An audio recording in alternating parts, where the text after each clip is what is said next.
শুরুতে আশরাফ কায়সার আপনার কাছে আসতে চাই, এই যে নতুন করে আবারও এই প্রশ্নগুলো তোলা যে এটা আসলে অভিনয় ছিল, মূলত জামাত শিবির এটাকে 5ই আগস্ট ঘটিয়েছে, সার্জিস হাসনাতরা অভিনেতার ভূমিকা ছিলেন, জনাব ফজলুর রহমানের এই কথা, যদিও তাকে বিএনপির পক্ষ থেকে শোকজ করা হয়েছে, জবাব দিতে বলা হয়েছে, কিন্তু এই ধরনের কথাগুলো এই সময় কেন সামনে আসছে বা কেন তোলা হচ্ছে, সেটা কি শুধুই একজন ব্যক্তির কাজ, না এর পেছনে আরো বড় কিছু দেখেন আপনি? ধন্যবাদ। অ্যাডভোকেট ফজলুর রহমানকে অনেক দিন থেকেই আমরা অনেক অদায়িত্বশীল কথা বলতে শুনছি, উস্কানিমূলক কথা বলতে শুনছি, এবং তিনি যে দলের প্রতিনিধিত্ব করেন বা পরিচয় বহন করেন তাকেও ঠিকমতো প্রতিনিধিত্ব করছেন বলে আমাদের মনে হচ্ছে না। ওনাকে অনেকটা অ্যানার্কিস্ট মনে হচ্ছে, এবং ঠিক যেভাবে মাঠ গরম করে নিজেকে গুরুত্বপূর্ণ রাখা, আলোচিত রাখা, বিতর্কিত রাখা, আমাদের রাজনীতিতে এরকম একটা চল আছে। এবং বেশ কিছু ব্যক্তি, আমরা 54 বছরে যদি হিসাব করে অনেকের নাম আমি বলতে পারবো, তাদের কখনো কখনো দল ছোট হয়, ব্যক্তি বড় হয়, কখনো কখনো তারা অত উল্লেখযোগ্য কোনো পদে থাকেন না, কিন্তু বিতর্কিত কথাবার্তা বলে আলোচনায় থাকেন। ওনার একটাই বড় অবলম্বন বা অস্ত্র, সেটি হচ্ছে উনি যুদ্ধ করেছেন, মুক্তিযুদ্ধ করেছেন এবং দেশ স্বাধীনে ভূমিকা রেখেছেন। এটি নিয়ে নিশ্চয়ই বাংলাদেশের আরও লক্ষ মানুষের একই অধিকার আছে, একই বক্তব্য আছে। তারা সবাই কি ফজলুর রহমানের মতো ব্যবহার করছেন? আমি নিশ্চিতভাবে বলতে পারি করছেন না। তাহলে উনি কেন এরকম করছেন? দেখুন, ওনার রাজনীতির ডিএনএ যদি আপনি দেখতে পান, যেভাবে ছাত্রলীগের সাথে যুক্ত ছিলেন, আওয়ামী লীগের সাথে ছিলেন, কাদের সিদ্দিকীর সাথে ছিলেন, এবং পরবর্তীতে বিএনপিতে শুরু থেকেই তাকে বেশ বেখাপ্পা মনে হচ্ছিল যে উনি বিএনপির ভেতরে আওয়ামী লীগের ফ্যাসিবাদী শক্তির প্রতিনিধিত্বকারী। সেটা কিন্তু সাম্প্রতিক বক্তব্য ছাড়াই, যে আওয়ামী লীগের যেই চরিত্রগুলোকে নিয়ে আমরা কথা বলি, যারা গায়ের জোরে চলতে চান, যারা অন্যের মতামতকে উপেক্ষা করেন, অন্যকে ছোট করে আনন্দ পান এবং মানুষকে অপমান করে এক ধরনের তীক্ষ্ণ উত্তেজনা অনুভব করেন, ফজলুর রহমান ওই ক্যাটাগরির। এবং এরকম আরও কিছু ইন্ডিভিজুয়ালের নাম কিন্তু আমি বলতে পারবো। ফজলুর রহমান ক্যাম্পেরই না, বিরোধী ক্যাম্পেও আছেন, ভিন্ন ক্যাম্পেও আছেন। আপনি যদি বলেন যে উনি সার্জিস হাসনাত, এমনকি বৈষম্য বিরোধী আন্দোলন, গণ অভ্যুত্থান ইত্যাদি নিয়ে গত 12 মাসে যেভাবে কথা বলেছেন, আমি প্রায় ভাবতাম যে বিএনপিতে কি তাকে দেখার কেউ নেই, অথবা তাকে বলার কেউ নেই। কারণ এই জিনিসগুলো শোনেন, যা ঘটে গেছে জুলাই আগস্টে ঘটেছে, নতুন করে তত্ত্ব আবিষ্কারের তেমন কোনো সুযোগ নেই।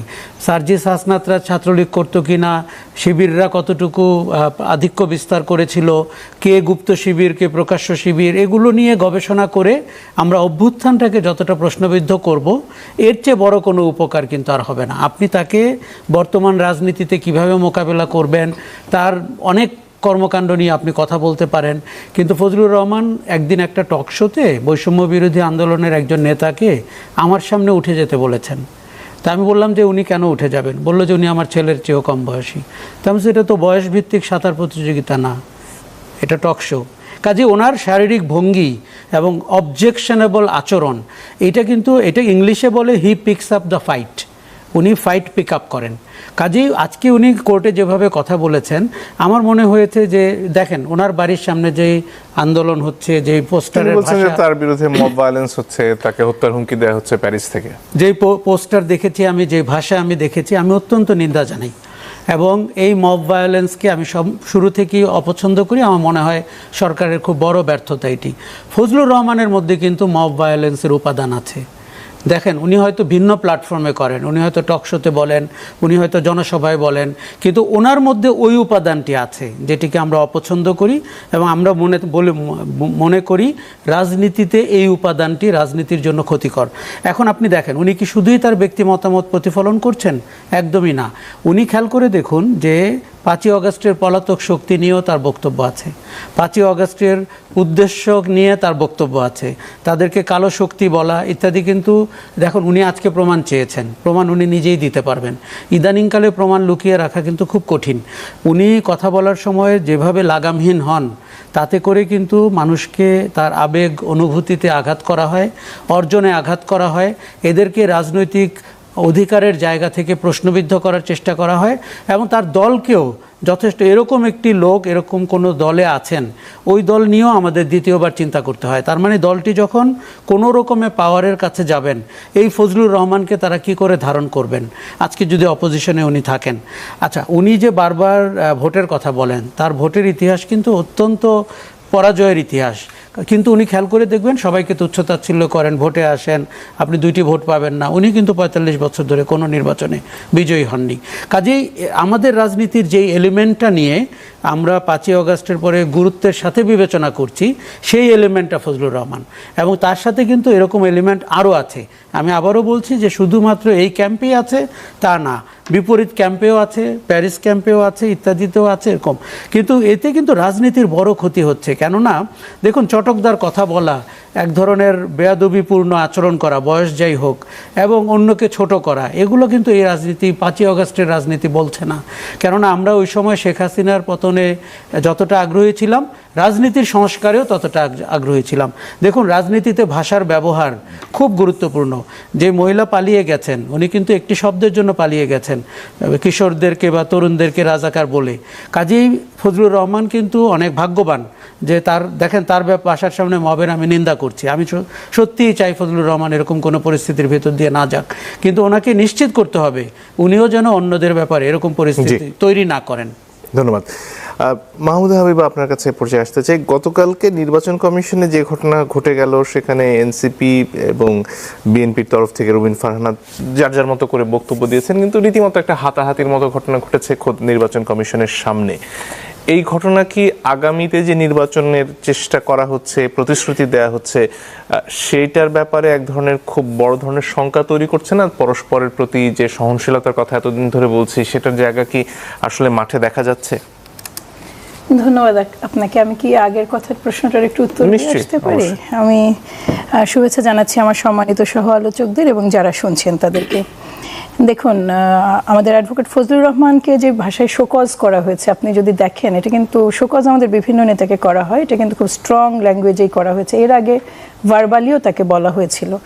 আর আরেকটা বিষয় হচ্ছে যে 5ই আগস্টের পরে রাজনীতির একটা গুণগত পরিবর্তন এসেছে এক্সপেকটেশনের জায়গায়। যারা শোনেন, যারা এটাতে অংশ নেন, তাদের অধিকাংশেরই, বিশেষ করে সমগ্র দেশের আমার কাছে মনে হয় আপামর জনসাধারণের, কোনো একটা সময় রাজনীতির এলিমেন্টস ছিল প্রচণ্ড অ্যাটাকিং। আপনি যেভাবেই কথা বলুন না কেন, আমরা যদি ফিরে যাই আগের সময়ে, আমি 15-17 বছরে, ভয়ঙ্কর ধরনের অভিযোগ, ভয়ঙ্কর ধরনের ব্যক্তিগত আক্রমণ, নোংরা কথা, এগুলো ছাড়া কিছু ছিল না।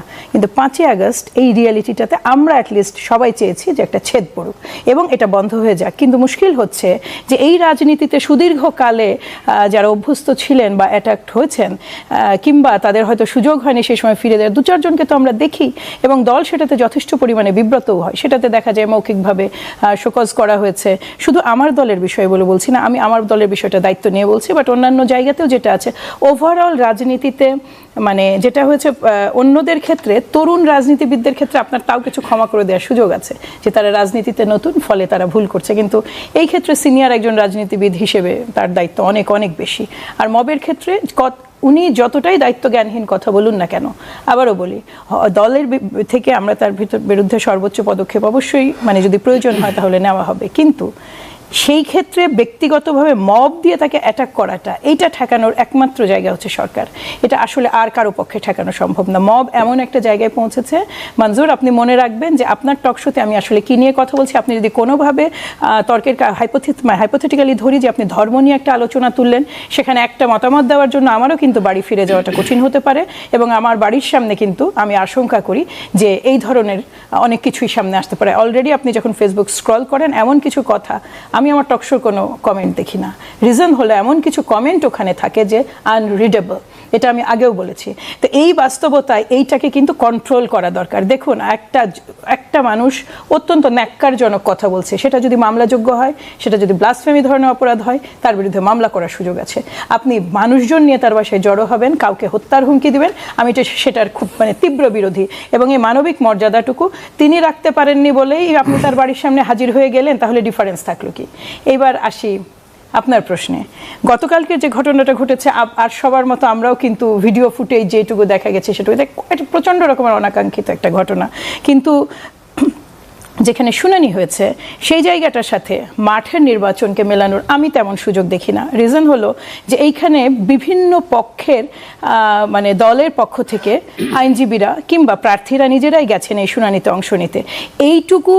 এইটুকু শোভনীয়তা তো আমরা আমাদের এমপি প্রার্থীদের কাছে আশা করতেই পারি যে যতটাই বাত্যয় হোক না কেন একজন আরেকজনের মতের সাথে হাতাহাতিতে অ্যাটলিস্ট তারা যাবেন না। বরং আপনি ভয় করুন, আমি যেটাতে ভয় করছি যে এর ফলে যে নির্বাচন হবে, নির্বাচনে যারা সাংসদ নির্বাচিত হবেন তারা কতটুকু নিজেদের কন্ট্রোল করতে পারবেন সংসদে। যে কারণ হচ্ছে নির্বাচনটা অনুষ্ঠিত হবে আইন শৃঙ্খলা রক্ষাকারী বাহিনীদের প্রত্যক্ষ উপস্থিতিতে, এবং এটা কিন্তু প্রপারলি ফাংশন করার কথা যদি এখানে জার্নালিস্ট এবং যারা ভিজিটার তাদের প্রপার পার্টিসিপেশন থাকে। সরকারের সদিচ্ছা থাকলে নির্বাচনটা সঠিক হবে। কিন্তু নির্বাচন কমিশনের ভেতরে যখন শুনানি অনুষ্ঠিত হয়েছে সেখানে গেছেন কারা? তারা রেসপেক্টেবল পারসন, এমন কেউ জাননি যে এখানে মানে যেটাতে এ ধরনের ঘটনা একটা ঘটতে পারে। এই ঘটনাটা প্রচণ্ড রকম অনভিপ্রেত। আসলে কার দ্বারা এটা উদ্ভূত, যতটুকু আমি দেখেছি ভিডিও যেটা দেখেছি, দেখুন মুখে কথা বলার সুযোগ যতক্ষণ আছে, হাতে তো আসলে দেওয়ার কিছু নেই। মুখের কথারও তো একটা সীমা থাকার কথা। ধরুন রুমিন ফারহানার একটা মন্তব্য একটা টক শোতে দেখছিলাম যেখানে তিনি হাসনাত আব্দুল্লাহর চেহারা নিয়ে মন্তব্য পর্যন্ত করছেন। এই যে সংস্কৃতিগুলো, এগুলো আসলে বিএনপি কিভাবে আসলে এই ধরনের কথাবার্তার ধরন নিয়ে, বিশেষ করে সামাজিক যোগাযোগ মাধ্যমে নেতারা যে ভাষায় কথা বলেন বা টক শোতে যা বলেন, সেটা কি আসলে দলের কোনো নিয়ন্ত্রণের মধ্যে থাকে কিনা? দলের তো অবশ্যই আমরা চেষ্টা করি, দল যেটা চেষ্টা করে ওভারঅল একটা মানে মোটামুটিভাবে যেন মডেস্ট ওয়েতেই কথাবার্তাগুলো বলা হয়। দেখুন একটা দলের সর্বোচ্চ নীতি নির্ধারক যিনি বা যারা, আপনি যদি সম্মানিত ভারপ্রাপ্ত চেয়ারম্যানের কথা ভাবেন, আমাদের চেয়ারপারসনের কথা ভাবেন, আমাদের সেক্রেটারি জেনারেলের কথা ভাবেন, এই ধরনের গুরুত্বপূর্ণ পোস্টগুলোতে যে মানুষগুলো বসে আছেন, এবং ইভেন শহীদ প্রেসিডেন্ট জিয়াউর রহমানকে যদি আমরা ফলো করি, কোনো সুযোগই তো নাই আমাদের এই ধরনের উগ্র কথোপকথনের। কিন্তু এই দায়টা তো আসলে ব্যক্তিকে নিতে হবে। কিন্তু একটা সার্টেন টাইম পরে যেগুলো প্রকাশ্যে আসে তার বাইরে অফিসিয়ালি মানে মৌখিকভাবে ভার্বালিও কিন্তু বলা হয় যে কেয়ারফুল হওয়ার জন্য, কথোপকথনের জন্য। এই দলটা তো আসলে আপনার কথোপকথন, আপনি টকশোতে যে ঠিক কী ধরনের কথা বলছেন, ডেলিভারি দিচ্ছেন, এইটা আসলে সবসময় কন্ট্রোল করার সুযোগ থাকে না মঞ্জুর ভাই। একটা জিনিস আমাদের কিন্তু দলে আরও একটা সিস্টেম আছে, সেটা হচ্ছে প্রতি মাসে আমরা কিন্তু আপডেট করি টকশো। যারা আমাদের জানা মতে যারা বাংলাদেশ জাতীয়তাবাদী দলের পক্ষ থেকে টকশোতে অংশ নেন, সেখানে সুস্পষ্টভাবে নির্দেশনা দেওয়া হয়, বিশেষ করে কনফ্রন্টেশন। আর এখনকার নতুন রাজনীতিতে যেখানে তরুণ রাজনীতিবিদরা আমাদের সাথে ওয়াকিং করেছে, সেখানে সর্বোচ্চ বারবার যেটা বলা হয় সেটা সহনশীলতার কথা। এখন ব্যক্তি হিসেবে ওগুলো সব অ্যাটেন্ড করার পরে, সব জানার পরে, যেই দল আমি ফলো করছি সেই দলের নেতৃত্বকে দেখার পরেও আমি যদি কোনো ব্যক্তিগত আক্রমণ বা এই জায়গাটায় মানে পার্সোনাল যেটাকে বলে, আপনি যেটা বলেন চেহারা নিয়ে কথা বলা, আমি যদিও এটা শুনিনি, কিন্তু এর চেয়ে তো আসলে কটু কথা আর কিছু হতে পারে না। জি, ধন্যবাদ। অধ্যাপক শাহান, আপনার কাছে আসতে চাই, প্রসঙ্গে যদি কিছু যোগ করার থাকে করতে পারেন। আর সাম্প্রতিক সময়ে আলোচনা চলছে আসলে যে জুলাই সনদের বাস্তবায়নের প্রক্রিয়াটা কি হবে, এ নিয়ে আপনার বেশ বিস্তারিত কাজ আছে। প্রক্রিয়াগুলো কি হতে পারে সেটা ভয়েস ফর রিফর্ম এবং নাগরিক কোয়ালিশনের তরফ থেকে যে উপস্থাপনা ছিল তার পেছনে আপনার একটা বড় ধরনের অবদান রয়েছে। এই মুহূর্তে যেগুলো নিয়ে আলোচনা হচ্ছে, বিশেষত একই সাথে সংসদের ভোট এবং হয়তো একটা রেফারেন্ডাম একসাথে মিলিয়ে করা নিয়ে এক ধরনের আলোচনা চলছে, গণভোটের কথাও আছে। আপনার কাছে এখন পর্যন্ত যতটুকু একমত হয়েছে বিভিন্ন পক্ষ, সেখানে সবচেয়ে বাস্তবসম্মত কোন রাস্তাটা মনে হচ্ছে? ধন্যবাদ আপনাকে। আসলে যে কাজের কথা বললেন, এটা আসলে নাগরিক কোয়ালিশনের, এবং you are one of the members of that, so এটা একটা টিম ওয়ার্ক সেভাবেই হচ্ছে গিয়ে হয়েছে। So I can take any credit out of it. যেটা হচ্ছে গিয়ে কয়েকটা জিনিস আমি একটু আগের কথা নিয়ে এসে তারপরে হচ্ছে গিয়ে চলে যাই। আমরা যখন ফজলুর রহমান সাহেব ওনাকে নিয়ে কথাবার্তা হচ্ছে, আই থিঙ্ক আমরা এই ব্যাপারে আমার মনে হয় এই তিনজনের কারোরই কোনো দ্বিমত নেই যে উনি অনেক সময় কিছু কথাবার্তা বলেছেন, অনেক উক্তি করেছেন, যেটা অনেকটাই দায়িত্ব জ্ঞানহীনতার পর্যায়ে যায়, অনেক ক্ষেত্রেই হচ্ছে গিয়ে সেটা একটা মানে সমস্যা তৈরি করে। আমরা সেটা অবশ্যই নিন্দা জানি এবং এই ব্যাপারে আমি নিশ্চিত যেখানে নেই। কিন্তু একটু আমাদের সতর্ক থাকা উচিত যখন আমরা এই জিনিসটা, যখন একটা সামগ্রিক সমস্যা চিন্তা না করে আমরা যখন একজন ব্যক্তিকে ক্যাটাগরাইজ করার চিন্তা ভাবনা করি, একজন ব্যক্তি হচ্ছে গিয়ে উনি এই উদ্দেশ্যেই আসছেন, মব ভায়োলেন্স খারাপ, কিন্তু ওনারও সতর্ক হওয়া উচিত যাতে মব ভায়োলেন্সকে উনি হচ্ছে গিয়ে মব ভায়োলেন্সকে ইনভাইট না করেন। এই ধরনের জায়গায় যেন আমরা না পৌঁছাই। কারণ এখানে একটা সুস্পষ্ট পার্থক্য আছে। আপনার বক্তব্য আজকে যেমন এনসিপির কোনো একজন নেতা আমি দেখলাম যেটা বলেছে, আমার কাছে খুব পছন্দ হয়েছে কথাটা, যে এই ধরনের কথাবার্তা আপনি যখন দেখবেন আপনাকে সেটাকে গণতান্ত্রিক রাজনীতিতে সেটা ডিল করার একটা উপায় আছে। আপনি একটা পাল্টা বক্তব্য দেবেন, আপনি যেটা দাবি করবেন যে দল তার বিরুদ্ধে ইন্টারনাল ডিসিপ্লিনের জায়গা থেকে কোনো একটা অ্যাকশন নেক। এই জিনিসপত্রগুলো হচ্ছে গিয়ে আমরা যে কথা বলছি যে আগস্ট 5 পরবর্তী সময়ে যে রাজনীতির কথা বলছি, এবং আমরা পরবর্তী 2-3 মাসে কিন্তু আমরা এটা দেখেছি যখন রাজনৈতিক দলের নেতা নেত্রীরা পরস্পর সাথে কথা বলেছেন, অনেক শ্রদ্ধার সাথেই কথা বলেছেন, যখন দ্বিমত ছিল সেই দ্বিমতের জায়গাগুলোকে পয়েন্ট আউট করে সেটা নিয়েই হচ্ছে গিয়ে কথা বলেছেন। এইটাতে যদি আমরা আবার ফেরত যেতে চাই, মানে এখন ব্যাপারটা এরকম দাঁড়িয়েছে যে 3-4 মাস আগের ঘটনাটাকেও এখন অনেক বহু দূরের ঘটনা মনে হচ্ছে এই টক্সিক জায়গাগুলোর কারণে।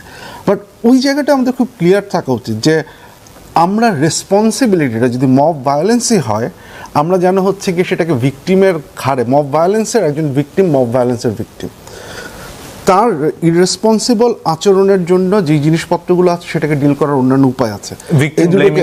এই দুটোকে যেন আমরা হচ্ছে গিয়ে মিলিয়ে না ফেলি, এইটা একটা বড় ধরনের সমস্যা। এবং এই ক্ষেত্রে সরকারের যে দায়িত্ব, সেই সরকারের দায়িত্ব থেকে সরকারকে মুক্তি দেওয়ার কোনো ধরনের কোনো অপরচুনিটি এখানে নেই।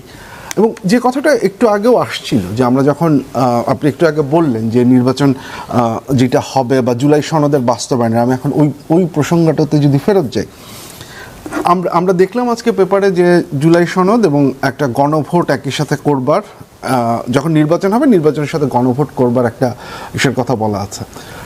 আমার কাছে এখন সমস্যা যেটা মনে হচ্ছে যে এই যে জুলাই সনদ আমরা যেটা দেখছি, সেইখানে বেশ কয়েকটা গুরুত্বপূর্ণ জায়গায় নোট অফ ডিসেন্ট আছে।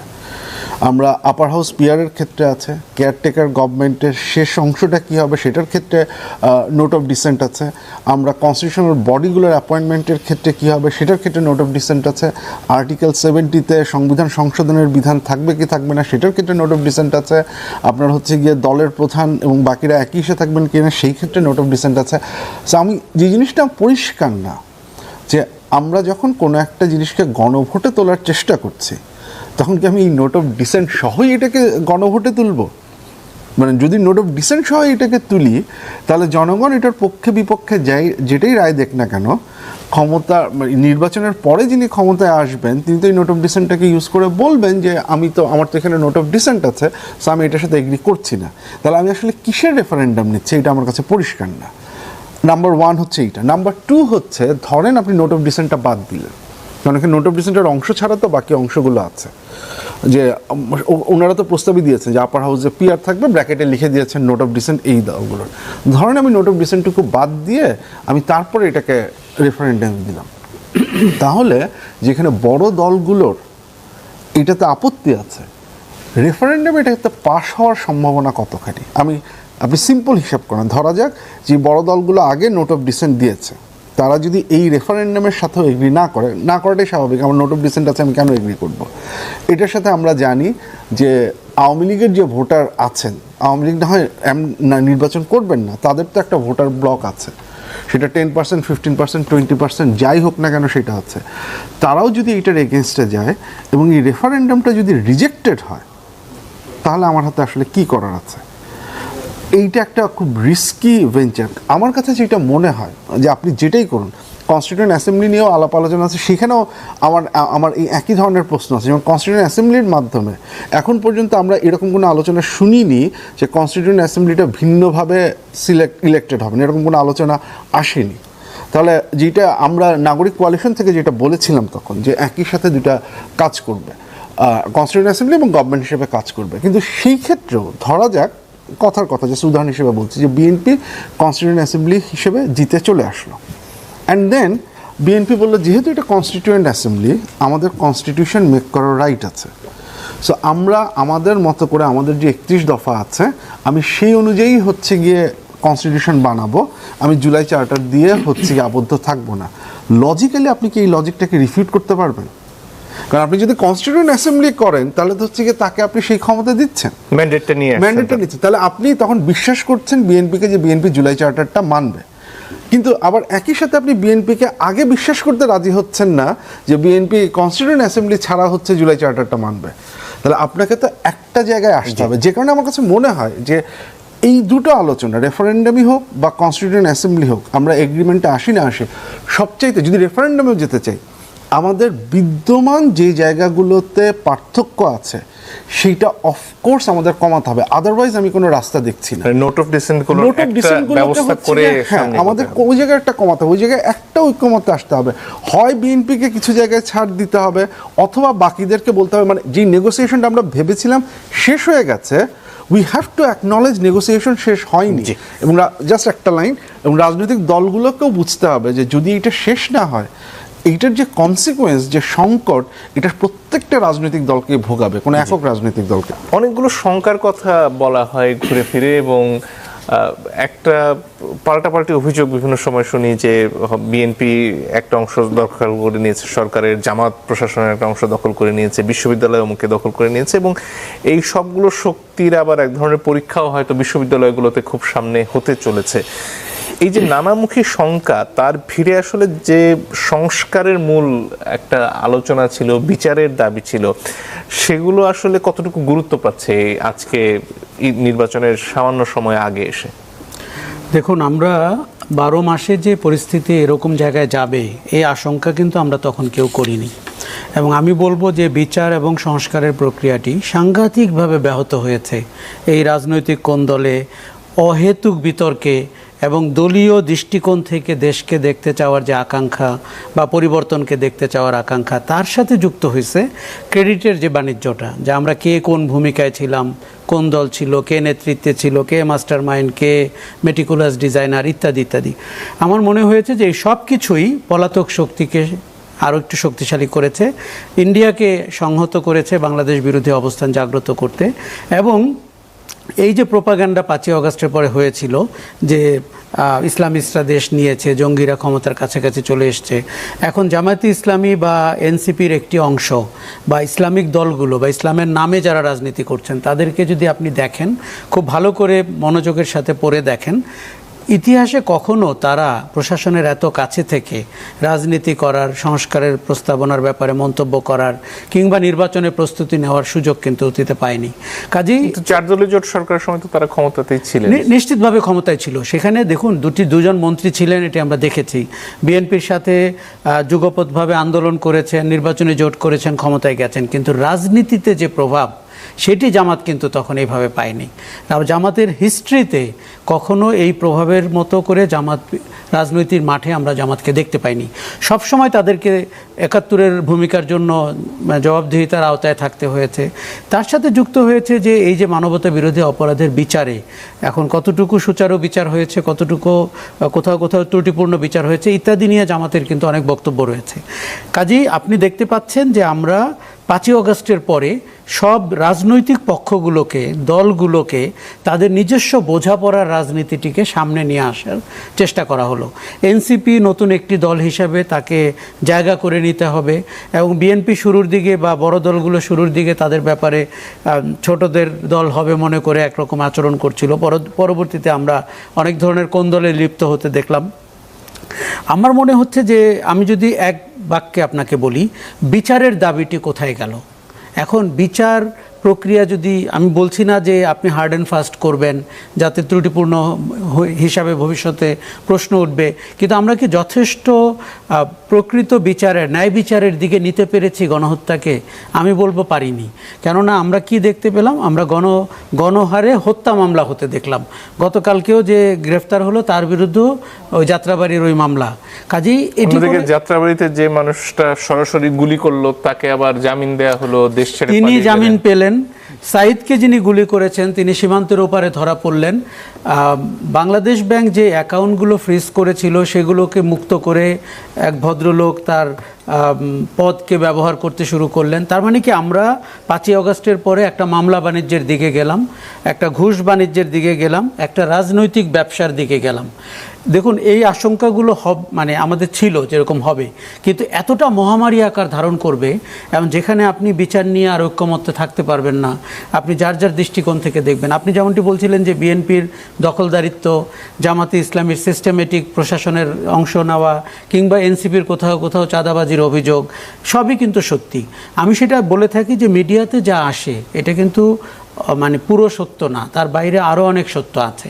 তাহলে যার সন্তান হারালো, যার জীবন গেল, যার অন্ধত্ব বরণ করতে হলো যাকে, তিনি কি পেলেন? তিনি তো বিএনপি করেন না, তিনি জামাত করেন না, তিনি এনসিপিও করবেন না হয়তো, আর করলেও তার সামনের সারিতে আসার কোনো সুযোগ নেই। কাজেই তার হত্যার বিচার কে করলো? তার অন্ধত্বের পরিণাম মানে প্রতিদান সে কী পেল? তার যে আকাঙ্ক্ষা ছিল, আশা ছিল যে একটা পরিবর্তন হবে, কোথায় পরিবর্তন হবে? রাজনীতিতে হবে। যিনি শাসনে করবেন তিনি জবাবদিহিতার আওতায় থাকবেন, তিনি বেপরোয়া হবেন না, তিনি অবিচার করবেন না, এবং আমাদের প্রতিষ্ঠানগুলো কাজ করবে। তিনি একটি গণতান্ত্রিক অধিকারের রাষ্ট্র কায়েম হবে বলে মনে করলেন। কিন্তু আমরা এই যে গত কয়েক মাসে, আমি বলছি না যে আমাদের উল্লেখযোগ্য কিছু ঐক্যমত্য হয়নি, কিন্তু সেখানে যে টানাপোড়েন আমরা দেখতে পাচ্ছি, এই আলোচনাগুলো যদি আপনি জুলাই আগস্টে গত বছর করতেন, এই টানাপোড়েন আপনি কিছুই দেখতে পেতেন না। তার মানে কি? এই দলগুলো নিশ্চয়ই এই কথাগুলো তখনও মাথায় থাকতো, কিন্তু পরিস্থিতি বুঝে তারা ওইটা নিয়ে কথা বলতেন না। আমাদের এখন ভয় হচ্ছে যে আপনি যখন নির্বাচনের সময়কাল ঘোষণা করে ফেলেছেন এবং নির্বাচনের দিকে যেতে শুরু করবেন, তার আগে রাজনৈতিক দলের কোনো সংস্কার আমরা দেখলাম না। সেই রাজনৈতিক সংস্কার যেটি শেখ হাসিনার পাশাপাশি আমরা ঢাকার দেয়ালে, বাংলাদেশের দেয়ালে রাজনীতির পরিভাষা কি হবে, রাজনীতির গঠন প্রক্রিয়া কি হবে, রাজনৈতিক দলের নেতৃত্ব কেমন হবে, তাদের রাজনীতির চেহারাটি কেমন হবে, এ নিয়ে কোনো আলোচনা হলো না। তাহলে আমরা যদি নির্বাচনের দিকে হাঁটতে শুরু করি, আপনি কি বিচার নিয়ে আর আলোচনা করতে পারবেন? সংস্কার নিয়ে আমরা যতটুকু এগিয়েছি সেটির উপরেই কিন্তু আপনাকে নির্বাচনে চলে যেতে হচ্ছে। তার মানে সব কিছু একটা আধা খেচরা ভঙ্গিতে আমরা শেষ করার চেষ্টা করছি। আমার মনে হয়েছে যে 12 মাসে সরকারটিকেও আমরা যেভাবে দেখতে চেয়েছিলাম তারা আশা পূরণ করতে পারেননি। তাদের কর্মদক্ষতা নিয়ে প্রশ্ন আছে, তাদের সিলেকশন অফ অ্যাডভাইজার্স নিয়ে প্রশ্ন আছে, এবং কারো কারো নন ইস্যুকে অপ্রয়োজনে এই গুরুত্বপূর্ণ সময়ে ইস্যু করার একটা চেষ্টা হয়েছে। সব মিলিয়ে আপনি যদি জিজ্ঞেস করেন যে ওই আশা আকাঙ্ক্ষা একটা হতাশায় পরিণত হয়েছে। মানুষ মনে করছে যে আমরা যে সুযোগটি পেয়েছিলাম, যে আওয়ামী লীগ পালিয়ে গেছে, শেখ হাসিনা পালিয়ে গেছে, যেগুলো একসময় অভাবনীয় মনে হয়েছে, তার বিনিময়ে আমি যে সমাজ গঠন, রাষ্ট্র গঠন, গণতান্ত্রিক চর্চার বা রাজনৈতিক দলগুলোর সংস্কারের ব্যাপারে এগুতে পারতাম, সেই জায়গাটিতে আমাদের সম্মিলিত ব্যর্থতা আমাদেরকে সাংঘাতিকভাবে হতাশ করে ফেলছে। জি, ধন্যবাদ। অধ্যাপক শাহান, আপনার কাছে আসতে চাই। যে সংস্কারগুলো নিয়ে এখন পর্যন্ত আলাপ হয়েছে তার বাইরে অনেকটা আলোচনার আসছেই না বলতে গেলে, সেটা হচ্ছে জনপ্রশাসনের সংস্কার। কিন্তু আমাদের দেশে রাজনীতিবিদরা যেমন ক্ষমতার একটা বড় কেন্দ্র, তার বাইরে জনপ্রশাসন, সামরিক বেসামরিক আমলাতন্ত্র ক্ষমতার অত্যন্ত গুরুত্বপূর্ণ কেন্দ্র।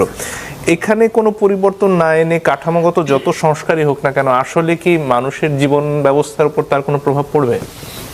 ধন্যবাদ। মানে সোজা কথা উত্তর হচ্ছে না, পড়বে না। মানে আপনি যদি এক কথায় জানতে চান, বরং আমি তো দেখি যে এই সরকার যে আইন কিছু চেঞ্জ করে গেছে সেগুলো খুব ক্ষতিকর কাজ করে গেছে। আপনি যদি ওই যে দেখেন যে আমাদের যে জনপ্রশাসন আইন ছিল 2018, যেটা সেটা যে সংশোধন করা হলো, সংশোধন করে 2025 যে আইনটা করা হলো, সেখানে যদি আপনি দেখেন যে সেই জায়গাটাতে যে প্রশাসনের বিরুদ্ধে বা প্রশাসকের বিরুদ্ধে ব্যবস্থা নেওয়ার যে বিধানটা, যেটাতে চেঞ্জ করে হচ্ছে গিয়ে বেসিক্যালি উনি অন্য কাউকে ইনসাইট করতেছেন অবাধ্যতার জন্য, বা তিনি অবাধ্যতা দেখাচ্ছেন, এই ধরনের কাজের জন্য তার এগেনস্টে যে মানে ব্যবস্থা নেওয়ার কথা বলা হলো, এখন এইটার কোনো ইন্টারপ্রিটেশন কিন্তু নাই। সো কোনো প্রপার ইন্টারপ্রিটেশন আমরা পাইনি, এবং আপনি জানেন যে এই লিগ্যাল ইন্টারপ্রিটেশন ইস্যুটা খুব ইম্পর্ট্যান্ট। ভবিষ্যতে যদি এইরকম হয়, দেখুন আমলাতন্ত্রের কাছ থেকে আপনি দুটো জিনিস এক্সপেক্ট করেন, যে at the end of the day say elected representative যেটা বলবে সেই অনুযায়ী সে এটাকে ইমপ্লিমেন্ট করবে। আবার এটার সাথে সাথে ইলেক্টেড রিপ্রেজেন্টেটিভ যদি এমন কিছু বলে যেটা ন্যাশনাল ইন্টারেস্টের এগেনস্টে যাবে, বা যেটা কোনো একটা লকে ভায়োলেট করবে, যে কোনো জায়গায় সেই ভুলটাকে দেখিয়ে দেওয়ার রেসপন্সিবিলিটি ব্যুরোক্রেসির। এটাকে আমরা বলি speaking truth to the power, এবং ডিসক্রিশনারি এই ক্ষমতা ব্যুরোক্রেসির থাকতেই হবে। কিন্তু এটাকে আপনি একটা কন্ট্রোলের মধ্যে রাখবেন, সেটা হচ্ছে আপনার ডেমোক্রেটিক ফর্মুলাতে। এখন যে জায়গাটা সমস্যাটা হচ্ছে, আপনি যখন এটা করলেন যে তার যে কোনো আপনার অবাধ্যতাকে দেখিয়ে আপনি তার এগেনস্টে ব্যবস্থা নিতে পারবেন, তাহলে ভবিষ্যতে কোনো একজন পলিটিক্যাল লিডার যদি ভুল কোনো ডিসিশন নেন এবং সেটার প্রেক্ষিতে হচ্ছে কি উনি যদি কিছু বলেন, সেটাকে যদি অবাধ্যতা হিসেবে দেখিয়ে তাকে চাকরি থেকে সরিয়ে দেওয়ার ব্যবস্থা করা হয়, তাহলে আপনি কি ব্যুরোক্রেসির যেটা দরকার ছিল যে bureaucracy speaking truth to the power করবে, সেই ক্ষমতাটাকে আদৌ আপনি রাখলেন, নাকি আমরা যে রাজনৈতিকভাবে নিয়ন্ত্রিত যে আমলাতন্ত্র সেটাকে আপনি আরও এক ধাপ এগিয়ে নিয়ে গেলেন? এই যে ব্যাপারটা, এটার কোনো সমাধান হয়নি, এটা হচ্ছে একটা ব্যাপার। দ্বিতীয় হচ্ছে আমরা যেটা দেখেছি অতীতে, যে ব্যুরোক্রেসির যে পাওয়ারফুল রোলটা এবং রেজিস্ট্যান্স যেটা যে কোনো চেঞ্জকে, আমরা এই যে আমি যে বিধানটার কথা বললাম সেটা হচ্ছে জোর করে কোনো একটা কিছু করা, এটার কনসিকুয়েন্স চিন্তা কি হতে পারে সেটা না করে কোনো একটা কিছু করা। কিন্তু এসেনশিয়ালি এখানে অ্যাডমিনিস্ট্রেশন ক্যাডারের যে প্রাধান্যের ব্যাপারটা আছে, জনগণের কাছে হচ্ছে তার জবাবদিহিতা না থাকার যে ব্যাপারগুলো আছে, এইখানে একই সাথে হচ্ছে গিয়ে মেরিটোক্রেটিক রিক্রুটমেন্টের এবং মেরিটোক্রেটিক প্রমোশনের যে ব্যাপারগুলো আছে, আপনি সেই স্পেসিফিক জায়গাগুলোতে আপনি কিছু চেঞ্জ নিয়ে আসতে পারতেন এবং সেটার জন্য কিন্তু আপনাকে সংবিধান পরিবর্তন করতে হতো না। আপনি যদি দেখেন যে এই সরকার যে কয়েকটা গুরুত্বপূর্ণ পদক্ষেপ নিয়েছে, আমরা মাঝখানে পেপারে 8টা পদক্ষেপ নিয়েছে, এটা আসছে, এর মধ্যে প্রথমটা হচ্ছে জেলা উপজেলায় ওই পেট্রোল পাম্পগুলোতে টয়লেটের উন্নয়ন ঘটানো বা এরকম কিছু একটা। আপনাকে কিন্তু প্রায়োরিটি ঠিক করতে হবে। সো ব্যুরোক্রেসির ক্ষেত্রে আপনি যদি দেখেন, আমরা গত 15 বছরের সমস্যা হচ্ছে রাজনৈতিকভাবে ব্যুরোক্রেসির নিয়ন্ত্রণ। আপনি কি সেইটা ঠেকানোর জন্য আপনি কোনো কিছু করেছেন? গত 15 বছরের সমস্যা হচ্ছে গিয়ে ব্যুরোক্রেসি জনগণের ইন্টারেস্টের এগেনস্টে যে অনেক সময় তার অবস্থান নিতে পারে। আপনি কি সেইটা ঠেকানোর জন্য কিছু করেছেন? আপনি একই সাথে হচ্ছে গিয়ে যে ব্যুরোক্রেসির ক্ষেত্রে আরেকটা যেটা বড় সমস্যা আমরা যেটা দেখেছি, যে এখানে লয়্যালটির মাধ্যমে তার প্রমোশন, রিক্রুটমেন্ট এগুলো নিশ্চিত হচ্ছে, আপনি কি সেটা ঠেকানোর জন্য কিছু করেছেন? তাহলে আমরা সংস্কারে আলাপ করছি, যে সংস্কারগুলো এই সরকার করে যেতে পারতো, সেগুলো আপনি করেননি। এবং যে কারণে এইটা ভবিষ্যতে যেই সরকারই আসুক না কেন, অ্যাডমিনিস্ট্রেশনকে তারা কিভাবে ডিল করবে। কারণ ব্যুরোক্রেসির একটা ধর্ম আছে, ব্যুরোক্রেসি সবসময়ই একটা স্ট্যাটাস কোও বজায় রাখতে চায়। আগস্ট 5-এর পরে ব্যুরোক্রেসি একটু ভালনারেবল পজিশনে ছিল, কারণ সরকার পরিবর্তন হয়েছে, নতুন সরকার এসেছে, সে তার সাথে কীরকম ব্যবহার করবে এটা তার কাছে পরিষ্কার না। That was a golden opportunity to implement reform. আপনি সেটা নষ্ট করেছেন, এবং নষ্ট করে আপনি আসলে হচ্ছে গিয়ে ব্যুরোক্রেসিকে এত পাওয়ারফুল করেছেন, পরবর্তীতে পাবলিক অ্যাডমিনিস্ট্রেশন রিফর্মের যে প্রপোজালগুলো ছিল কোনো কিছু আপনি বাস্তবায়ন করতে পারেননি। আরেকটা অপরচুনিটি মেবি নেক্সট যে সরকার আসবে সেটা শুরুতে, আগামী নির্বাচনের আগে আর কোনো সুযোগ নেই আমি আর কোনো সুযোগ আছে বলে মনে করি না, কারণ সেই ব্যুরোক্রেসি এত পাওয়ারফুল হয়ে গেছে যে আপনি হচ্ছে গিয়ে এখন তাকে ঠেকাতে পারবেন। আপনি চিন্তা করে দেখুন যে জনপ্রশাসন সংস্কার কমিশনের প্রধান যখন তার মতামত দিলেন যে 50%-এর ক্ষেত্রে বাংলাদেশ অ্যাডমিনিস্ট্রেটিভ সার্ভিস অ্যাসোসিয়েশনের লোকজন কিভাবে রিয়্যাক্ট করেছিল, কি ভাষা ব্যবহার করেছিল, এর এগেনস্টে কি হচ্ছে কি সরকার কিছু করতে পেরেছে? যে এই সংস্কার প্রস্তাবগুলো এনেছে একটাও কি সরকার বাস্তবায়নের জন্য কিছু করতে পেরেছে? সো এসেনশিয়ালি তো হচ্ছে কি আপনি এখানে কিছু করতে পারেননি। সো আমি কোনো চান্স দেখি না। আমি জানি না পরবর্তী সরকার আসার পরে ওই যে অল্প একটা উইন্ডো সে পাবে, তখন সে কিছু করতে আগ্রহী কেন না, আমি এখন সেই দিকে তাকিয়ে আছি, সত্যি কথা বলতে। সেই উত্তর বোধহয় মাহমুদ আহারিবা দিতে পারবেন। বিএনপির ভাবনাটা কি? ধরুন এখন পর্যন্ত জনপ্রশাসন সংস্কার কমিশন যে প্রস্তাবনাগুলো দিয়েছে সেগুলো আসলে বিএনপি কিভাবে দেখছে, এবং জনপ্রশাসনের ব্যাপারে তো নানান ধরনের অভিযোগ, কখনো কখনো বিএনপি নেতাদের মুখে শোনা যায় যে সেখানে আওয়ামী লীগের লোকজন থেকে গেছে, কখনো শুনি জামাতের লোকজন থেকে গেছে। তো সব মিলিয়ে বিএনপি কি প্রশাসনকে নিজেদের করে নিতে চাইবে, নাকি বিএনপি চাইবে প্রশাসন তার মতো করে একটা পেশাদারিত্বের সাথে কাজ করুক? আসলে বিএনপির যেই জনপ্রশাসন নিয়ে যে সংস্কারগুলো এসেছে ঐকমত্য কমিশনে, আমরা তো মোটামুটি সেটাতে সব আমার দল একমত হয়েছে। এখানে দুটো বিষয় আছে যেটা ভাইয়া বললেন, সেটা হচ্ছে যে একটা প্রশাসন যখন অ্যাকচুয়ালি লেভারেজ তৈরি করে, এখানে জামাত বা বিএনপির বিষয় না, এটা হচ্ছে লেভারেজ তারা ব্যবহার করে। কোন জায়গাটা ম্যাক্সিমাম লেভারেজ প্রশাসনে টিকে থাকার জন্য, প্রশাসন যখন প্রচণ্ড ভালনারেবল সিচুয়েশনে ছিল, তারা তখন ভর করেছে যে জায়গায় তারা ম্যাক্সিমাম লেভারেজ পায়। এবং এই কারণেই প্রশাসন যখন হিউজ, আমাদের তো বেসিক্যালি মাথা মোটা প্রশাসন, আমি এটা সবসময় বলি, অনেক হিউজ, যেটা বেসিক্যালি এটাকে কেটে ছেটে একটা ডিসেন্ট পজিশনে আনার সুযোগ, একটা ওই যে খুব স্মল উইন্ডো, যেটা শাহান ভাই বললেন, এর চেয়ে সত্যি কথা আর কিছু হতে পারে না। এটা এমন একটা দানব, ওই যে মেডিউস, আপনার সেই দানব যে একটা মাথা কাটলে 5টা মাথা বেরোয়, এটা হচ্ছে সেই জাতীয়। সে আমি বলবো যে এটা নেগেটিভ সাইড। অফকোর্স জনপ্রশাসনকে আমি ফুল রেসপেক্ট রেখেই বলছি, একটা সরকারকে সর্বতোভাবে এবং সঠিকভাবে পরিচালনার স্ট্রংগেস্ট একটা পার্ট অ্যান্ড টুল। কিন্তু এই জায়গাটায় যদি আপনি জনপ্রশাসন শিখে যায় how to manipulate the government, যেটা তারা যথেষ্ট ভালোভাবে শিখে গেছে 16-17 বছরে, একেবারে মোটামুটি ধরেন এই বিষয়ের উপরে ইন্ডিপেন্ডেন্ট ইন্ডিপেন্ডেন্ট ডক্টরেট করতে দিলে তাদের খুব সময় লাগবে না, বিকজ দে হ্যাভ দ্যাট মানে ক্যাপাসিটি অ্যান্ড এক্সপেরিয়েন্স, এটা নিয়ে বইও লিখতে পারবেন ওনারা। এই জায়গাটায় যদি আপনি যথেষ্ট মানে মানে কি বলা এটা যে নৈর্ব্যক্তিক না হতে পারেন, মানে ইম্পার্শিয়াল না হতে পারেন, নন পার্টিজান না হতে পারেন, দেশ আগানো খুব মুশকিল হয়ে যাবে। বিএনপি ডেফিনেটলি চাইবে যে এমন একটা প্রশাসন আসুক যে প্রশাসনটা দেশটাকে চালিয়ে নিতে সক্ষম। দেখুন এই এত মানে আমি বলতে চাইছি লেভারেজ যাদের কাছ থেকে বর্তমান জনপ্রশাসন নিয়েছেন, পুলিশ প্রশাসন নিয়েছেন, ইভেন আমি এখানে গণমাধ্যমটাকে বাইরে রাখছি, এটা নিয়ে পরে কথা বলবো, ইনারা যারা এগুলো নিয়েছেন তারা কি এই সরকারকে সার্ভ করেছেন? তারা কিন্তু সার্ভ করেননি। খেয়াল করে দেখেন সরকারের যে এফোর্টগুলো ছিল সেগুলো বরং কেঁচিয়ে দিয়েছেন, মানে অসংখ্য এফোর্ট তাদের যেটা করার সম্ভাবনা ছিল ওই সরকারকে সার্ভ করার এক ধরনের আচরণ দেখিয়ে তারা কাজগুলো কাঁচিয়ে দিয়েছেন। দায় যাচ্ছে কার কাঁধে? দায় সম্পূর্ণ বহন করতে হচ্ছে অন্তর্বর্তীকালীন সরকারকে। এই যে বললেন আমার সম্মানিত সহ আলোচক, অন্তর্বর্তীকালীন সরকারের ব্যর্থতার একক দায়িত্ব সরকারকে দেওয়ার আমাদের কোনো সুযোগ নাই। সরকারের মানে যেটা সরকারের দুর্বলতা সেটা হচ্ছে ওই মানে অল্প সময় যেটুকু উইন্ডো তাদের ছিল সেই সময় এই বিষয়টাকে যে সাইজ করে ফেলার প্রয়োজন ছিল সেটা তারা পারেননি। পুলিশ প্রশাসন সংস্কার কমিশনের কি প্রস্তাবনা আমরা আজও জানি না। গণমাধ্যম সংস্কার নিয়ে কি হচ্ছে এগুলো কোনো আইডিয়া আমাদের নাই। এই জিনিসগুলো ভোগাবে এবং এই জিনিসগুলোকে যদি ইম্পার্শিয়াল পজিশনে ব্যাক না করা যায় মনজুর ভাই, আরেকটা দানব তৈরিতে, সংবিধান বা আর কিছু নয়, আরেকটা দানব তৈরির একেবারে সক্রিয় মানে পার্ট এরা ছিলেন। যেভাবে আপনি দেখুন এটা নিয়ে বিএনপি কি কোনো হোমওয়ার্ক আছে যে তারা কাজটা কিভাবে করবেন? হ্যাঁ, অফকোর্স আমরা তো মানে বেসিক্যালি বাংলাদেশ জাতীয়তাবাদী দল তো বিশেষ করে 5ই আগস্টের পর থেকে একেবারে আলাদাভাবে আমরা চেষ্টা করছি। এত সহজ হবে না কাজটা, আবারও আপনাকে বলি।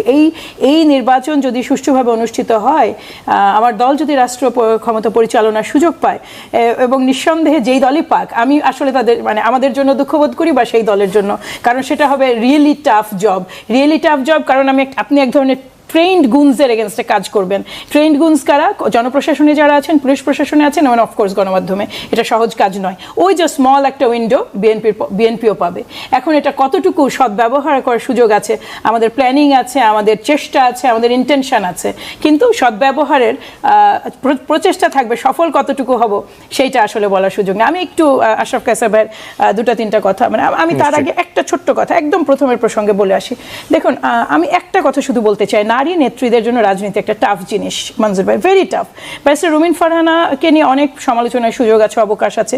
তিনি কিন্তু এমন একটা সময়ে এমনভাবে সার্ভ করেছেন নেশনকে যেটার কিন্তু কোনো ধরনের কোনো মানে ম্যাচ ওই সময় ছিল না। ইভেন আজও আমি যখন তাকাই তার কোনো ম্যাচ নেই। কিন্তু কারো কি গায়ে হাত দেয়া, ধাক্কা দেয়া বা অশালীন আলাপ আলোচনা, এইটা আসলে সে ডিজার্ভ করে না। এমন কিছু ফেসবুকে মানে দায়িত্বশীল পোস্টের মানুষজন এমন কিছু কমেন্ট করেছেন মনজুর ভাই, আমি ট্রুলি সরি। দেখুন রুমিন ডেফিনেটলি হয়তো তার যখন বক্তব্য দেয় সেখানে হয়তো সে তার সীমাটা বজায় রাখতে পারে না, কিন্তু আপনাকে মনে রাখতে হবে রাজনীতিতে যদি আমরা বর্ডার লাইনটা টানতে না জানি এবং যখন আপনি একটা দায়িত্ব পাবেন, নেতৃত্বের পর্যায়ে আছেন, আপনি কি লিখছেন কি বলছেন, বোথ রুমিন ফারহানা এবং অন্যান্য দলের নেতৃত্বের নিয়েও আমি বলছি এই জায়গাটায় সতর্ক থাকতে হবে। এইটা হচ্ছে একটা অশনি সংকেত রাজনীতির জন্য। আর আরেকটা কথা হচ্ছে যে ভাইয়ার আরেকটা কথা আমি একটু ছোট্ট করে ডিফেন্ড করব, সেটা হচ্ছে যে দেখুন 5ই আগস্টের যে স্পিরিট, ওইটার যে চাওয়া, ওইটা তো একেবারে ভিন্ন ছিল ভাই। ওইখানে তো মানে একক মানে সকলের ঐক্যমত ছাড়া আর কোনো, ওইটাই ছিল একটা, ওটা হচ্ছে বেস্ট পার্ট 5ই আগস্টে, যেটা আবারও কখনো এই ক্রাইসিস অ্যারাইজ করলে হয়তো আমরা দেখতে পাবো। আদারওয়াইজ এর পর থেকে যা হয়েছে সেটা হচ্ছে প্রতিটা দল তাদের ডিফারেন্স কমিয়ে আনার চেষ্টা করেছে। এখানে আপনি এনসিপিকে তারাও একেবারে নিয়মিত গেছে এবং চেষ্টা করেছে। বাংলাদেশ জাতীয়তাবাদী দলের সমস্যাটা হচ্ছে কি আমরা হচ্ছে বৃহত্তম দল এবং আমাদের সামনের পসিবিলিটিসের ধরন অনেক হাই, আমাদের সামনে প্রলোভন অনেক হাই, কিন্তু সেই জায়গাতেও কিন্তু প্রতিটা বিষয় আমরা ইন্ডিভিজুয়ালি জাজ করেছি, আমাদের ব্যাক এন্ডে কাজ হয়েছে এবং আমরা ততটুকু এগ্রি করেছি। সময় নিয়েছে বিএনপি, এটা নিয়ে বারবারই শুনি যে এত সময় নিল কেন, প্রথমেই মেনে নিল। পারতাম তো ভাই, প্রথমেই যে সই করে বের হয়ে আসতাম, আমাদের সময় আমরা বদলে ফেলতাম, এটা তো কোনো চিন্তাই আমরা করিনি। এই সততাটা আমরা ধরে রেখেছি যে যতটুকু ডুয়েবল, যতটুকু অ্যাপ্লিকেবল, যতটুকু ছাড় জল হিসেবে বিএনপি দিতে পারবে আমরা সেটাই করেছি এবং সেটার মোটামুটি সর্বোচ্চ ছাড় আমি মনে করি বাংলাদেশ জাতীয়তাবাদী দলের পক্ষ থেকে আছে। আমি অতটা আশাহত নই মানে ভাইয়ার মতো, আমি অতটা মেসও দেখি না। রিজনটা হলো 1 বছর আগের যে অনুভূতি আজকের অনুভূতি সেম নয়। যত দিন যেতে থাকবে, নির্বাচন যত এগোতে থাকবে, তত পারস্পরিক পেইনগুলো প্রকট হবে এবং এইখানে জরুরি যেটা আমরা নিজেরা যে এই আপনি মানে বিচার বলুন আর আপনি সংস্কার বলুন, এইগুলো তো আসলে এই ডিসকাশনে চাপা পড়ে যাওয়ার বিষয় না। এইটার দায়িত্ব তো বেসিক্যালি আমরা যতই প্রস্তাবনা দেই, একমত হই, ইমপ্লিমেন্টেশনের দায়িত্ব তো সরকারের। এখানে তারা তো একটা বহু বিষয় আমরা যে একমত হয়েছি, তারা তো কাজগুলো এগিয়ে নিতে পারেন। সেগুলোতে বিচার চলছে তার গতিতে, এটা নিয়ে আমার খুব বেশি কিছু বলার নাই। তবে বিচারের কিন্তু ট্রাইব্যুনালের সংখ্যা বৃদ্ধি বারবার বলে এসেছি, আজও বলছি, এটা করলে অনেক অনেক সহজ হতো। নিশ্চয়ই। জনাব আশরাফ স্যার যদি আর কিছু যোগ করেন। দেখুন, আমরা ব্যারিস্টার রুমিন ফারহানার উপরে আক্রমণ বা যেভাবে তাকে হেনস্থা করার চেষ্টা করা হয়েছে তার নিন্দা করছি, কিন্তু আপনি যদি সামাজিক যোগাযোগ মাধ্যমে কারো মুখাকৃতি নিয়ে মন্তব্য করেন এবং তার সামাজিক অবস্থান, তার ক্লাস, তার কালচারাল অবস্থান, এটিও আমরা তীব্রভাবে নিন্দা করছি। দেখুন, গণ অভ্যুত্থান হয়েছে এবং সম্পূর্ণ নতুন চেহারার কিছু মানুষ এই সমাজের মধ্যস্থলে চলে এসেছে। আপনাকে এই রিয়ালিটি মানতেই হবে, রাজনীতিতেও মানতে হবে, সমাজেও মানতে হবে।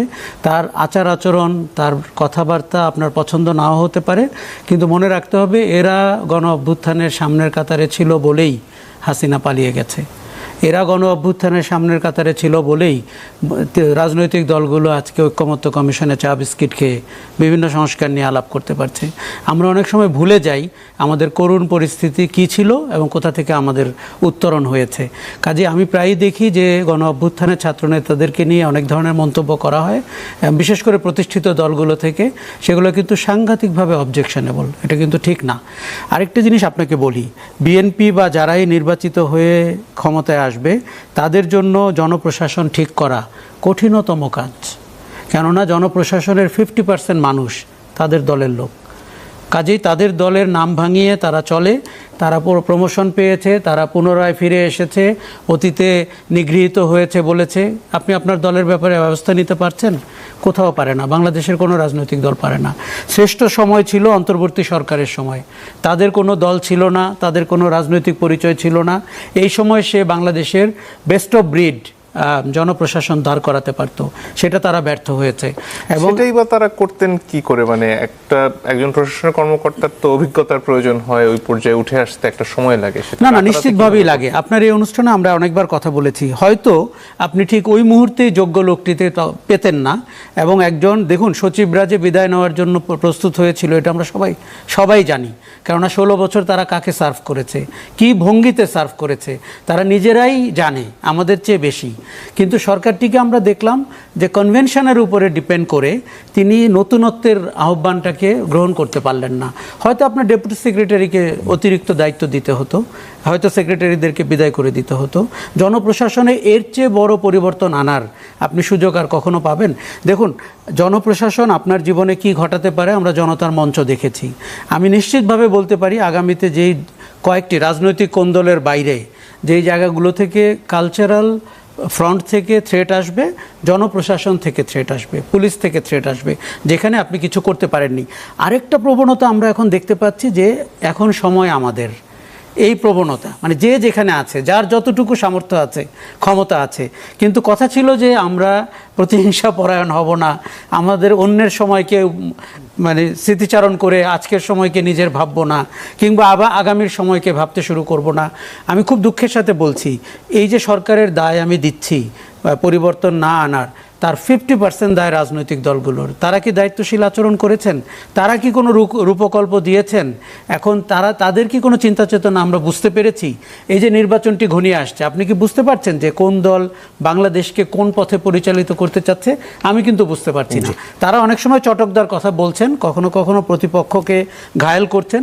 গতকালকে একজন সাধারণ মানুষ আমাকে বলেছেন যে গত 12 মাসে এই আলোচনাগুলোর 90% তার মনে হয়েছে অপ্রয়োজনীয়। তার জীবনের সাথে ঘনিষ্ঠ 10% আলোচনা কেউ করছেন না। ধন্যবাদ। অধ্যাপক শাহান যদি আর কিছু যোগ করার থাকে। না, এইখানে কয়েকটা জিনিস, যে সংস্কারের যে প্রশ্নটা আমরা বারবার করার চেষ্টা করছি। দেখুন, আমার মনে হয় যে এইখানে যেটা বড় মিস্টেক হয়ে গেছে, যে আমরা যখন এই জিনিসটা at the end of the day, আপনি যখন কনসেনসাস কমিশনে বসেছেন, এটা কিন্তু একটা পলিটিক্যাল বার্গেনিংয়ের জায়গায় চলে গেছে। এটা কিন্তু এসেনশিয়ালি হচ্ছে কি, আপনি যে বড় কোনো চেঞ্জ আনার জন্য পুশ দিবেন, এটা কিন্তু সেটা হয়নি। আপনি যখন পলিটিক্যাল পার্টিগুলোকে নিয়ে বসছেন, তখন এটা একটা পলিটিক্যাল বার্গেন, নাম্বার 1। নাম্বার 2 হচ্ছে এই বার্গেনটা হচ্ছে অসম বার্গেন, এটা অ্যাসিমেট্রিক বার্গেন। কারণ এই বার্গেনে যখনই বিএনপি আছে, বিএনপি সবচেয়ে বড় দল, বিএনপিকে আমরা অনেক সময় গভর্নমেন্ট ইন ওয়েটিং হিসেবে কল্পনা করছি। So as a result of that এটা সম বার্গেইন না, এটা একটা অসম বার্গেইন। এখন তাহলে এই অসমতাকে দূর করার উপায় এনসিপির হাতে কি ছিল বা জামাতের হাতে কি ছিল? কখন বিএনপি আপনার কথা শুনতে বাধ্য হবে বা শুনতে চাবে? কারণ অ্যাজ আ রেজাল্ট এই যে এই অসম বার্গেনিংয়ে বিএনপির ইনসেন্টিভ, আমি যেটা সবসময় চিন্তা করি যে কোনো সকল রাজনৈতিক দলই র্যাশনালি চিন্তা করে, বিএনপির তো কোনো ইনসেন্টিভ নাই এটা শোনার জন্য। আমি তখনই শুনবো যখন কোনো একটা প্রেশার আমার উপর কাজ করবে। সেই প্রেশারটা কোত্থেকে আসতে পারে? সেই প্রেশারটা আসতে পারে সিটিজেনের কাছ থেকে, সেই প্রেশারটা আসতে পারে জনগণের কাছ থেকে। যেহেতু বিএনপি একটা রাজনৈতিক দল, যে ইলেকশনে যাবে তার যদি মনে হয় যে ভোটাররা এই জিনিসপত্রগুলো নিয়ে অত্যন্ত উদ্বিগ্ন, তাহলেই একমাত্র অপরচুনিটি হচ্ছে গিয়ে সেটা করার। এখন আপনি দেখুন এই বার্গেনিং বা এই কনসেনসাস কমিশন শুরু হওয়ার পরে কতদিন পরে এনসিপি আসলে হচ্ছে গিয়ে তার জুলাই পদযাত্রাটা করেছে। এখনো পর্যন্ত একদম অনেস্টলি বলতে গেলে মানুষ সংস্কার চায়, এটা পরিষ্কার। কিন্তু আপনি যখন স্পেসিফিক জায়গাগুলো নিয়ে কথা বলবেন, আপনি কোন জায়গায় সংস্কার চান, আপনি উচ্চকক্ষ চান কিনা, এই জিনিসটা মানুষকে বোঝানো কিন্তু has remain still very difficult. তো এই ডিফিকাল্টিস যদি থাকে তাহলে বিএনপির আসলে ইনসেন্টিভটা কোথায় এটাকে মানে এই রেসপন্সিবিলিটিটা তো ওই দলগুলোকে নিতে হবে। তারা সেই রেসপন্সিবিলিটিটা নেয়নি, অন্তর্বর্তীকালীন সরকারও নেয়নি। তো তাহলে তো একটা বিপদ থেকে যাচ্ছে। আসলে বিএনপি যে মানে এই মুহূর্তে বৃহত্তম দল, তার দায়িত্ব বিএনপি প্রথম থেকেই বহন করছে, কিছুই করার নেই। যে আশরাফ কায়সার ভাই যখন বললেন, নিঃসন্দেহে তরুণদের নিয়ে এমন অনেক কথা হয়েছে যেটা বাঞ্ছনীয় নয়, আমরা পছন্দ করিনি এবং এটা ব্যক্তি দায়, কিন্তু তারপরে দল হিসেবে দায় এড়ানোর সুযোগ নেই। কিন্তু আপনি দেখুন বিএনপি যেই পরিমাণ ব্যাশিংয়ের মধ্যে দিয়ে গেছে, যেই পরিমাণ আক্রমণ ইন্ডিভিজুয়ালি আমাদের লিডাররা, আমাদের ফিমেল লিডাররা, এবং যে ধরনের কটূক্তি, এটাও কিন্তু আলোচনার একটা পার্ট হওয়া উচিত, জরুরি আলোচনার। যে বিষয়টা শান ভাই বললেন যে দলগুলো দায়িত্বশীল নয়, আমি আপনাকে একটা জিনিস বলি, এটা ইকুয়ালি দায়িত্বশীল হতে হবে। আমার তো মনে হয়েছে যে টোটাল বিষয়টাই দল হিসেবে, বড় দল হিসেবে বিএনপি চেষ্টা করেছে, কিন্তু আর এই জিনিসটা আসলে মিউচুয়াল। এখানে অন্তর্বর্তীকালীন সরকার, অন্যান্য রাজনৈতিক দল এবং বাংলাদেশ জাতীয়তাবাদী দল, ডেফিনেটলি আপনি বলতে পারেন যে স্টেকের মানে বিগেস্ট পাইটা বা বিগেস্ট পার্টটা হচ্ছে বিএনপির, কিন্তু বাকিদেরও তো আছে, কিছুটা হলেও তো আছে, সেই জায়গাটা তো বহন করতে হবে। আপনি সবই যদি ছেড়ে দিতে থাকেন, সেই তো আওয়ামী আমলের কথার মতোই শোনায় যে বিএনপির কারণে এটা হলো না, ওটা হলো না, ভবন ধসে পড়লো। এটা সঠিক নয়। দায়িত্বপূর্ণ আচরণ প্রত্যেককেই করতে হবে, এবং এই জায়গাটা আমার আবারও মনে হয় এই যেটা রাজনৈতিক যেই আন্ডারস্ট্যান্ডিং বা যেই মানে ফেইলিয়ার, এটার একটা বড় দায়, খুব বড় দায় অন্তর্বর্তীকালীন সরকারকে বহন করতে হবে। এবং এটা যখন চলে কোনো এক সময় হিস্ট্রি হবে এই সময়গুলো, তখন আমরা যখন দেখব, তখন দেখা যাবে যে কত তাদের হাতে আসলে সুযোগ ছিল এই আলোচনাগুলো নিয়মিতভাবে একটা বসার ব্যবস্থা করা। বিশেষ করে ডক্টর মোহাম্মদ ইউনূস, আমি এটা বারবার বলি যে উনি এমন একজন মানুষ, এখনো পর্যন্ত আমাদের সর্বজন শ্রদ্ধেয়, আমরা এখনো তার উপরেই সবচেয়ে বেশি আস্থা রাখি। আমি বলছি না যে সবকিছু তিনিই সমাধান করে দিবেন, কিন্তু তিনিই কিন্তু সেই ম্যাজিক্যাল নেমটা, যেটা বাংলাদেশকে, মানে বাংলাদেশ সেই সময় আস্থা এবং ভরসা নিয়ে তাকে দায়িত্ব দিয়েছিল। শুভ সন্ধ্যা সবাইকে।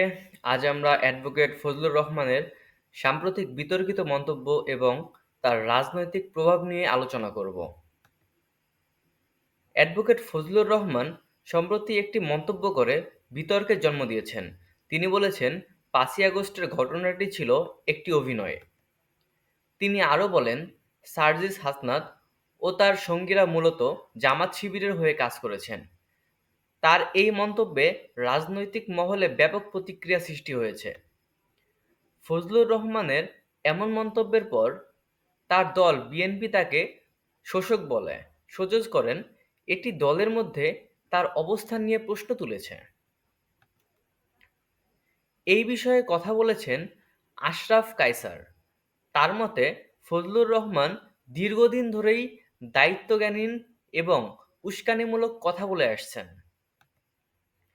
আশরাফ কায়সার মনে করেন, কিছু রাজনৈতিক ব্যক্তি দলের চেয়ে নিজেদেরকে বড় মনে করে দেখতে চান। বিতর্কিত মন্তব্য করে তারা শুধু আলোচনায় থাকতে চান। কায়সার আরও বলেন, ফজলুর রহমান নিজেকে গুরুত্বপূর্ণ প্রমাণ করার জন্য তার মুক্তিযুদ্ধে অংশগ্রহণের বিষয়টি ব্যবহার করেন। কিন্তু তিনি উল্লেখ করেন যে অন্যান্য মুক্তিযোদ্ধারা এমন আচরণ করেন না। তাদের আচরণে বিনয় এবং দায়িত্বশীলতার প্রকাশ দেখা যায়।